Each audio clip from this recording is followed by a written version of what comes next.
Oi, vamos para mais um cafezinho? Vamos falar de design de código, Teldon-esque. Sabe qual que é a regra do Teldon-esque? Sabe o que é isso? Não sabe, vamos ficar aqui, vamos conversar sobre esse assunto, porque hoje é algumas dicas no Pragmatic Programmer sobre orientação a objetos, sobre design de código, sobre código. Então, vamos lá? Oi, pra quem não me conhece, meu nome é Vitor Azora, esse é o canal Computação Crítica, eu faço vídeos quase todo dia, né? Então, nas últimas 2 semanas tem vídeo quase todo dia. Hoje eu até achei que não teria, porque eu vou trabalhar um pouquinho mais tarde, pensei, não vai conseguir, mas hoje tá tendo vídeo de novo, né? E eu tô falando nessa série aqui do Pragmatic Programmer. Esse livro aqui que já tem uns 25 anos, ó, o meu é de aniversário de 20 anos do livro. Tem português, tá, galera? Eu comprei em inglês porque eu ganhei um voucher que eu não só podia usar na gringa, então eu comprei de fora, porque eu só podia comprar um livro na gringa. Comprei esse aqui, né? Mas tem em português e nem precisa comprar, né? Procurei que você vai achar. E eu vou falar sobre 3 regrinhas dele, né? Se você não tá ligado aqui, esse livro é organizado em regras. Os autores falam a experiência deles baseada nessas regras, não, né? Dicas, né? Os autores falam a experiência deles baseada nas dicas e eu tô dando a minha experiência baseada nas dicas, né? E nós estamos na regra 44, né? Código desacoplado é mais fácil de mudar, né? E aí, assim, desacoplado. O que é acoplado, né? A gente tem duas grandes qualidades, né? Regras de qualidade, né? Atributos de qualidade de código, né? Que é acoplamento e coesão, que são duas coisas muito faladas na engenharia de software, né? Tipo, a gente tem que sempre reduzir o acoplamento e aumentar a coesão. E o que é isso aí, né? Vamos tentar falar isso, né? Primeiro, para a gente entender o que é acoplamento e o que é coesão, a gente tem que definir de que cada coisa o código pertence, né? De que cada campo o código pertence, né? Vamos imaginar domínios, né? Domínio. Se você não sabe o que é domínio, dá uma olhada na minha lista de TDD que lá eu falo o que é domínio. Quando você tem uma aplicação, tem domínio, que é o domínio, a área do conhecimento que aquele software pertence. Vou imaginar ali que eu estou fazendo um software de gestão de logística, né? E aí vai ter o domínio de usuário, o domínio o tracking da aplicação, os pacotes, os navios, tem vários. Na verdade, assim, o domínio é o tracking, né? Vai ter vários subdomínios ali dentro, né? Então, vai ter código referente à gestão do usuário, vai ter código referente à gestão do tracking, né? Eu tenho um ID aqui, qual que é a rota que ela vai fazer, né? Vai ter código direcionado à gestão de como você monta o barco, né?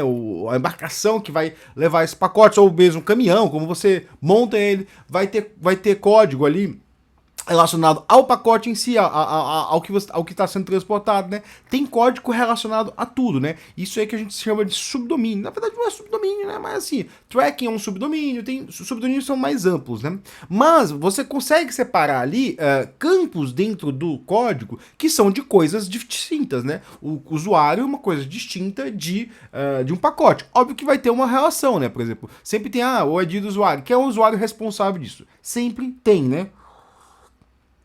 Então, coesão é quando eu coloco os códigos referentes desculpa, acoplamento desculpa, não, voltando aqui, falando. Coesão é quando eu coloco os códigos referentes a essas entidades juntos. Então, tipo, o código de usuário tá sempre junto, tá sempre dentro do mesmo pacote, tá sempre dentro uma classe, ela só ela só tem uma responsabilidade, então aquela classe ela é coesa, né?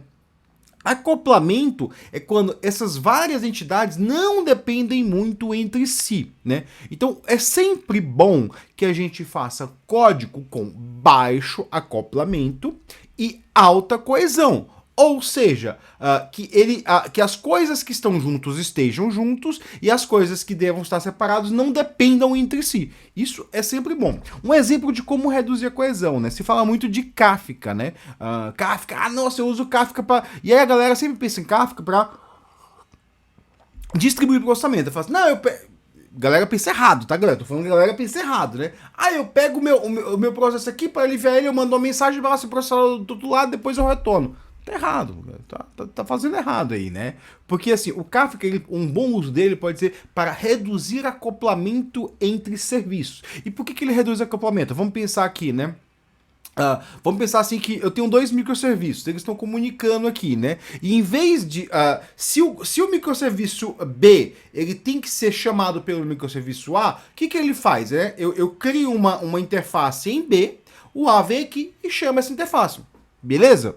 Esse é o comum, né? A gente cria uma interface API, uma API, né? Esse aqui vai chamar uma API, né? E aí ele vai chamar sincronamente, vai ter o problema que a vazão de A vai interferir na vazão de B. Se eu tô tendo aqui um pico de demanda, esse aqui vai ter um pico de demanda, e eles vão ter que escalar juntos. Isso é um grande problema, né? E aí você fala assim, poxa, eu tenho esses problemas aí, mas eu quero primeiramente reduzir o acoplamento, né? Porque pensa só, agora, quando o microserviço A depender do B, ele também vai precisar depender do C. Então ele vai chamar o B, que é uma API, e vai chamar o C, que é uma outra API. Por quê? Porque o A está acoplado a todo mundo que ele depende, né? E se a gente chegasse e mudasse a lógica? Falasse assim, então, agora beleza, o A vai mandar uma mensagem. Essa mensagem vai dizer alguma coisa, vai dizer, sei lá, usuário criado. A mensagem diz, usuário criado, eu ponho o ID do usuário e foda-se. Só quero isso aí, né? Porque eu não. Se ele quiser saber quem que é esse ID, ele vem e me pergunta. Pode ser feito isso aí. Isso aí é o que eu chamo de event-driven com transferência de. Sem transferência de estado, né? Ele não transfere o estado da aplicação, né? Se você quiser saber mais, dá uma olhada na minha aula sobre modelagem de eventos, modelagem de sistemas baseados em eventos. Eu falo bastante disso, quase uma hora falando disso, né? Mas aí, o A, em vez dele chamar os dois microserviços, ele pega e manda uma mensagem para um tópico Kafka, né? E aí, o que o B e o C vão fazer? Eles vão ouvir esse tópico Kafka, processar essa mensagem e enviar essa mensagem para um outro tópico Kafka. Então, o que acontece? O A não precisa mais saber quem que é B e quem que é C, né? E se eu quiser criar um microserviço D, não vai mudar nada pro A. Não vai mudar nada pro A, porque basta aquele microserviço D saber que as mensagens que ele precisa estão no tópico que o A publica, né? E ele vai publicar em outro tópico. Então, assim, tá desacoplado, né? O microserviço não precisa saber quem que é quem, não precisa descobrir ninguém. Ele só precisa saber o quê? O tópico que ele vai consumir, que é como se fosse uma tabela, né? Um nome. O Kafka, só isso, né? Então ele tá desacoplado, porque ele não tem que conhecer ninguém. E aí é mais fácil de mudar, né? Eu tenho até um artigo, né? Um artigo não, é um trabalho que eu fiz durante o meu mestrado, né? Que eu falo bastante disso. Então... Desculpa. Que eu falo bastante disso, né? Que eu falo que fica mais fácil de mudar usando o Kafka, porque assim, os microserviços eles não precisam saber, eles não precisam ver quando terminou, né? O processo ele pode ser iniciado e terminado, sei lá, depois, né? E você dá. Então, código desacoplado é mais fácil de se alterar, né? Porque você pode adicionar mais coisa ali. Você pode, assim, se o A publica ali uma mensagem num tópico, aquela mensagem diz o que aconteceu no A, pode ser que aquela mensagem dispare mais coisas, sem eu alterar o A, se eu precisar alterar o A. O usuário criado, assim, vai disparar um monte de coisa, né? Imagina num banco ali, conta criada, vai disparar um monte de coisa, né? Tem até alguém uma vez me chegou falando assim, não, é porque assim, alguém chegou com um caso de uso assim, mais ou menos assim, né? Eu crio uma mensagem, né? De conta criada. Aí isso tem que disparar várias coisas. Mas normalmente no banco o que acontece, né? A pessoa cria uma conta, uns 10 minutos depois ela pode apagar aquela conta e criar outra porque deu algum sistema, um problema ali, erro de documentação, blá blá. E aí, aí eu tenho que esperar aquele minuto. O que a pessoa fazia? Ela consumia a mensagem, botava no banco, esperava 10 minutos e consumia de novo. Aí eu falei assim, tá, mas esse problema não é só seu, né? Esse problema começa lá. E pra gente resolver, a gente poderia até pensar em desacoplar isso, né? E ter um serviço ali que pegava conta criada, e aí tinha um stream Kafka lá que olhava se tinha alguma conta, se essa conta foi apagada em 10 minutos, se ela não foi apagada, botava conta confirmada. E aí criava outro evento de conta confirmada e aí disparava tudo. Olha aí, bem interessante, um caso de uso totalmente desacoplado, né? Que não fica esperando ali um erro de um outro sistema para avaliar, né? Então, espero que vocês entenderam o acoplamento. Eu vou até repetir, né? Alto acoplamento, alta coesão é deixar as coisas juntas e baixo acoplamento é deixar as coisas diferentes não se dependerem entre si, né? Então o sistema A pode não depender do sistema B. Opa, bom isso aí, que uma alteração no B não vai impactar no A, né? Tanto que uma das más práticas de microserviço, né, é você usar o mesmo banco de dados. Por que usar o mesmo banco de dados entre dois microserviços é ruim? Porque se você... Banco de dados relacional, né? Porque se você mudar o esquema, pode ser que você precise fazer um deployment de outro serviço. E aí... cagou tudo, né? Cagou tudo. Porque o que eu até falei no meu cafezinho sobre arquitetura que eu lancei semana passada, né? Quando você tem microserviço, você quer independência de deployment, né? E aí você cria um acoplamento ali entre dois serviços, né? Então, voltando aqui, né? A código acoplado é mais difícil de mudar. Lembre-se dessa regra, né? Agora vamos para a segunda aqui, o Teldon-esque. O Teldon-esque tem vários vídeos meus sobre isso, né? Tem alguns meus que eu falo do meu principal hobby, que é falar mal do Lombok, né? Lombok, pra você que não sabe, é você que desenvolve Java, né? É uma biblioteca de... Eu chamo do desenvolvedor Java preguiçoso, né? Ou do desenvolvedor Java que não sabe usar IDE. Porque assim...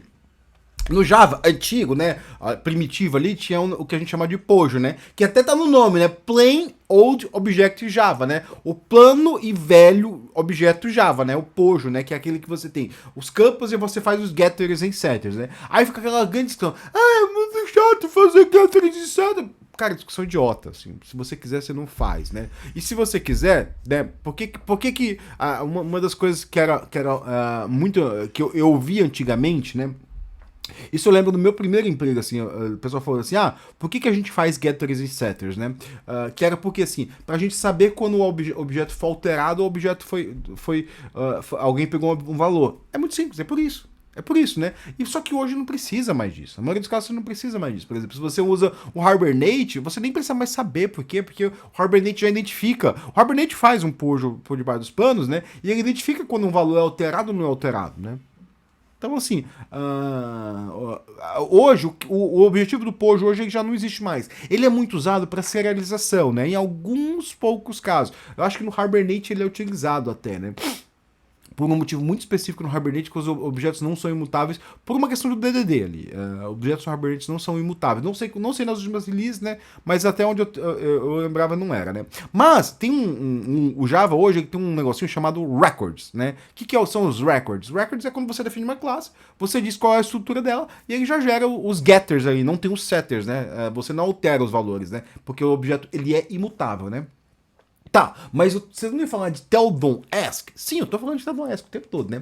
Porque o que é Teldon-esque, né? Essa regrinha aí, né? O Teldon-esque, traduzindo, é diga, não peça, né? É como assim, eu gosto de aplicar nessa regra na sua vida pessoal. Imagina ali, você é um objeto que tá num programa ali, tá fazendo suas coisinhas ali no programa, né? E alguém chega pra você, me dá essa caneta que tá no seu bolso, me dá esse papel aqui, deixa eu escrever pra você um negócio aqui que você vai precisar depois, você vai se sentir ofendido. A mesma coisa com os objetos, né? Assim, a gente tem o velho costume de criar objetos ali que guardam estado, né? O que guardam ou guardam. Muita gente não cria, né? Muita gente fica criando um monte de. Assim, às vezes eu pego umas classes, né? Ela tem 200 campos, né? Eu olho assim e falo, caralho, velho. E aí eu vou agrupando com funcionalidade. Eu vou aqui, ó. Esse aqui é uma funcionalidade tal, esse aqui é uma funcionalidade tal. E aí eu junto essas classes de funcionalidades, crio ali muitas vezes um POJO, né? A gente não usa Java 17 como compilação. Ainda, quer dizer, a gente só compila em Java 17, a gente não usa o código em Java 17 porque a gente tem que dar o backward compatibility para algumas funcionalidades, né?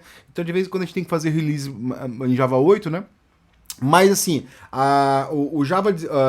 você tem eu junto cada uma no seu contexto, ou seja, eu separo eles, começa a desacoplar as variáveis, né? Porque tá tudo no mesmo objeto, né? Aí eu falo assim, essas variáveis aqui, elas são do contexto tal. Aí eu crio uma interface condizente com aquilo, né? Então pode ser ali que, sei lá, deixa eu pensar. Eu sempre falo de um caso muito interessante que foi o POJO, mas esses dias eu tava vendo eu tava fazendo eu tava mexendo num código, né? Que era assim, era um connector do Java, né?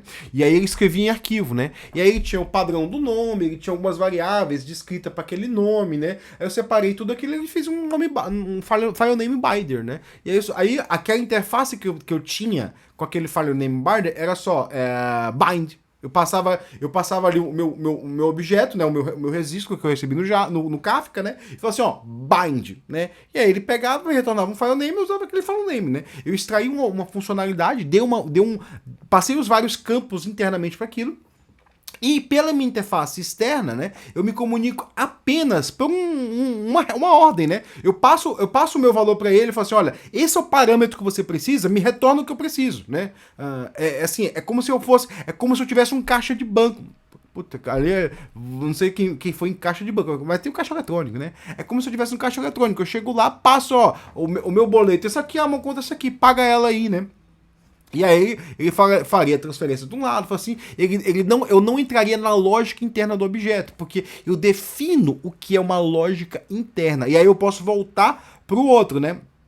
Eu aumento a coesão das coisas, né? Desacoplo muita coisa. Imagina ali que eu tenho uma classe gigantesca que ela tá pegando recordes do Java, do Kafka, né? E escrevendo em arquivos, né? Eu peguei e extraí um cara ali que ele só vai fazer o bind do filename. Então todas são as variáveis que o bind do filename teriam ali em questão, elas vão ser usadas somente dentro dessa classe. Eu extrairia essa lógica, eu colocaria uma interface e calma que eu vou chegar no Theodon-ESC, né?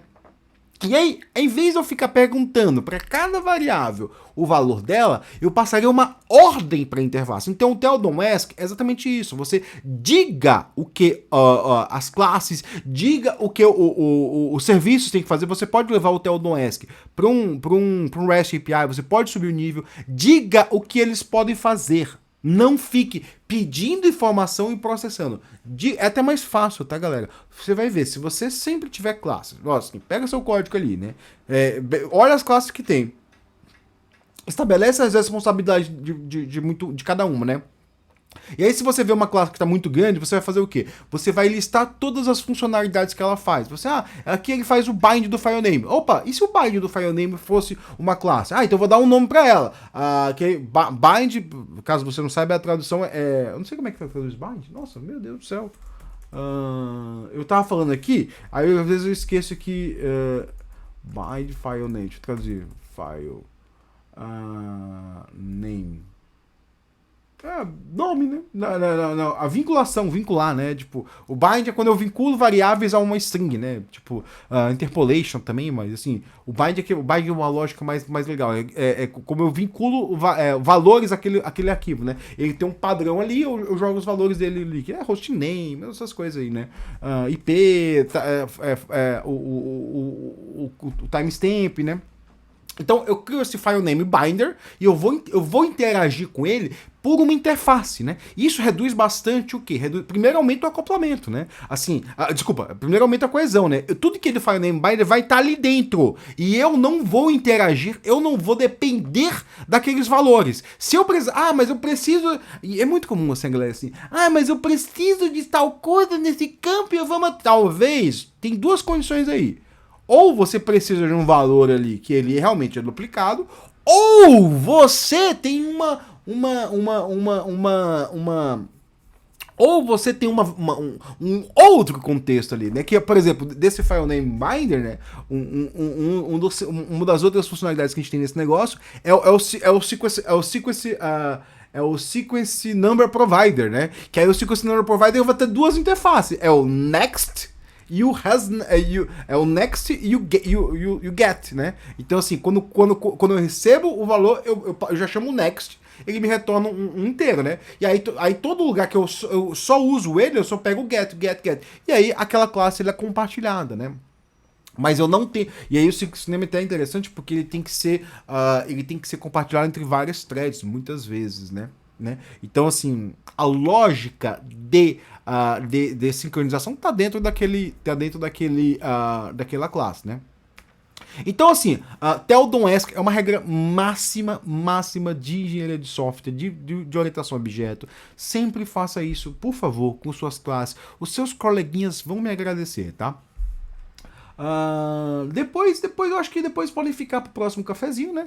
São essas duas regras, né? Então, código desacoplado e Theodon-ESC são duas regras máximas de desenvolvimento de software, assim. Sempre faça ele se você tá falando com orientação a objeto, né? Se você trabalha com funcional, aí já não se aplica tanto, né? Apesar que o código desacoplado, né? O funcional já lida de outra forma, né? Eu também não sou muito experiente com funcional, apesar que eu uso o funcional em Java, né? Muitas vezes, né? E o Theodon-ESC não faz sentido em funcional, né? Mas, assim... Mas é isso, pessoal. Esse foi meu cafezinho. Eu espero ter te ajudado em alguma coisa. Então dá like, compartilha, hype esse vídeo. Faz o que quiser com ele. Joga no grupo de zap da sua tia-avó ali. Manda pra sua mãe. Ele vê se sua mãe gosta aí de Java. De Theodon-ESC ela não vai gostar muito, né? Porque, sei lá, né? Às vezes ela gosta de ficar perguntando as coisas e tomar decisão por você, né? Então é isso aí, pessoal. Valeu, muito obrigado e bom dia pra vocês.